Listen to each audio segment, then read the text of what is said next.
Alright, Shalom. I want to give all praises, honor, and glory to Yahweh by Hashem Yahushua. Double honors to the apostles of GMS. And the sincere Shalom to the brothers out there sincerely pushing this truth in the name of Yahweh by Hashem Yahushua. And I want to go to a topic, basically going further, or more so bring out prophecies that this place is really going to fold. Because each time I look through or scroll through the news or just reading something different about what this wicked society does or what's going to happen, or even with Trump being in office, he's doing a lot of stuff, pissing off these other countries, number one. And I mean, he's just starting up so much stuff. He just doesn't. I mean, he just don't stop it. That's what Edomites do. They don't stop. He's fulfilling the role of what Edomites actually do. They don't stop taking land. They don't stop backstabbing. They just make everything worse. They are the number one hated creatures on the face of the earth. Of course, you can say niggas, but who's the one who did it like that? That'd be these Edomites. They're the cause of how we don't know anything. And by not knowing anything, I mean literally not knowing anything. They don't even know their heritage, nothing. Then they set up these other camps to do their dirty work, to make it seem like it's all cool, just to kill them, just to basically kill them off, basically. Because the more people you get other people to do your dirty work, the more other people they could bring in, just for you to slaughter them. And that's what Esau's going to do, especially when he implements this chip. He's going to pretty much crash this economy and get people to accept the chip and still kill them off anyways. But this place ain't lasting long because it's heading straight for World War III. It's going to be nothing but an all-out war where all these other countries coming together to stand up against Babylon. And even as a prophecy, it's even been told that it's going to happen when pretty much other great nations will stand up against Babylon. And it's a prophecy where Babylon is supposed to be destroyed anyways, going into Malachi 4:1, where it says that they should be burnt up as forever heat. Of course, that's the missiles dropping. Because it's going to happen in Babylon. But when Babylon falls, who these people going to turn to? You got the people that will say screw the chip, or you got the people that will actually find these concentration camps for their own selfish needs, and they will gladly take the chip. But the whole point is that these people are starting to realize a little bit more that this place is going to pretty much get thrown into hell. I don't even hear much of people saying that, oh, America's going to win against Russia. Because why? I mean, because why? I mean, you hear now that Russia is getting all these allies now. That is showing. That's why it's prophecy that this place is going to be pretty much brought down. As it says in Isaiah, what it says, the joy of these people, of the music shall be brought low. And that going to the music, it's just not only the actual music of songs, it's the joy of people going to stores, living in a good lifestyle. That's all going to be gone. These stores going to be gone. These companies going to be gone. You ain't going to be able to work. If you work, you're working for free. But going back to this war that's going to happen, that is, I forgot what scripture it says, but it says you shall hear wars and rumors of wars. And that's already happening today. World War III has been announced a lot throughout the politicians. You read it, you see when you read it in the news, it talks about World War III. I see it all the time. But that's showing that this is going to be the greatest war of all and the biggest downfall of all. Because then are you going to have a complete total collapse?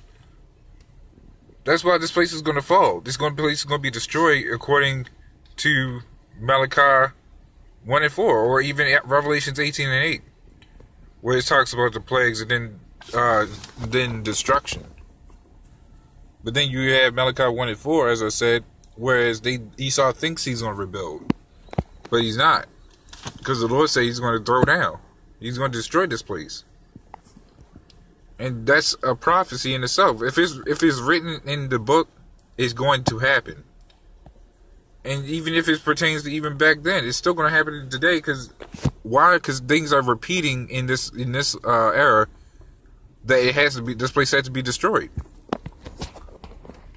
It's not like we're going to stay here forever. As much as these other camps would love to believe that, build up in this society for what? For it to be brought down, just so you get people accepting the chip and didn't get burnt up anyways. These people are clueless. They're not following the will of Yahweh Shem Yahushua. That's why we, as the hopeful elect, Lord willing, that we gotta wear the armor of Yahweh, as it says in Ephesians 6 and 4, or 6 and 3.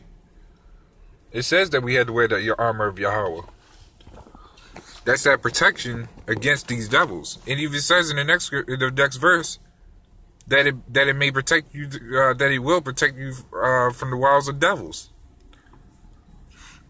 And those wiles of devils are not only Esau, but 2/3 of these fake Israelites trying to lure you into doing what they do. The off things, trying to get you into doing all these wicked things, including taking the chip. Because you don't see them ever pushing not to take the chip, even if they don't believe it's the mark of the beast. You never see that. You see them talking about other things, but then you may even get them saying that you go ahead and take the chip. It will come in that day. I guarantee you, it will come in that day that when this place falls, they'll tell you to take the chip. Not even when it falls, probably blow before it falls. Because then Esau's already pushing the chip pretty heavy, but it's going to start really coming in heavy. So these people have a lot in store for them, even if they don't realize it. But they're going to realize it. But like I said, that goes into us having the armor of Yahweh, and we gotta be watchmen about this, because we see these things, and we out there teaching it. By the way, that's Ezekiel 3:17. Be ye a watchman. We being watchmen, but we're warning the people by telling them the prophecy of what's going to happen. Each time it happens. Each time we tell it, it actually happens, because it's a prophecy meant to be told. And it doesn't matter when it happens. It doesn't matter when it happens, because as long as it happens, it happens. Because that's one step further to being brought out of this place. It's all on the Lord's time. That's why we can't put ourselves on the same level as Yahweh Shah. We gotta play our part in the chess piece as Yahweh Shah willingly does it. Because he's the one who's in control of the chess game, or any game for that matter. That's why we can't go off our own vain understandings like these people do. But these people are robbed and spoiled by Esau, going into Isaiah 42 and 22, I believe. Because these people are spoiled. You see how these people are getting really comfortable. You hear people panicking as soon as something goes wrong, or as soon as something goes down. It's just like, what is it? What can they do? But call 911. Like they're the answer for everything. Whereas we as the hopeful elect, we pray to Yahweh, Salaki Yahweh Shah. Because he's the one who does everything. That's why when this place comes, when certain things happen, we rejoice in it. Or practically anything that happens that is bad for Babylon, we rejoice in that, because this is pretty much payback for what they did to us. That's why in Isaiah 14:21 it says, "Prepare slaughter for the iniquities of their fathers." That's not saying that that's not like basically saying like these niggas go out here and pick up a gun and go ahead and fight this white man, which they never do. That, because it doesn't say attack. Hold up. It doesn't say slaughter for the iniquities of their fathers. It says prepare slaughter, which means we gotta be prepped, as like they say, the preppers.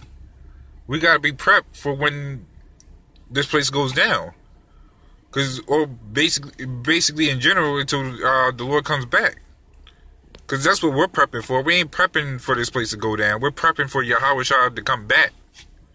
That's what matters. That's what we look forward to. It said continually seek the Lord.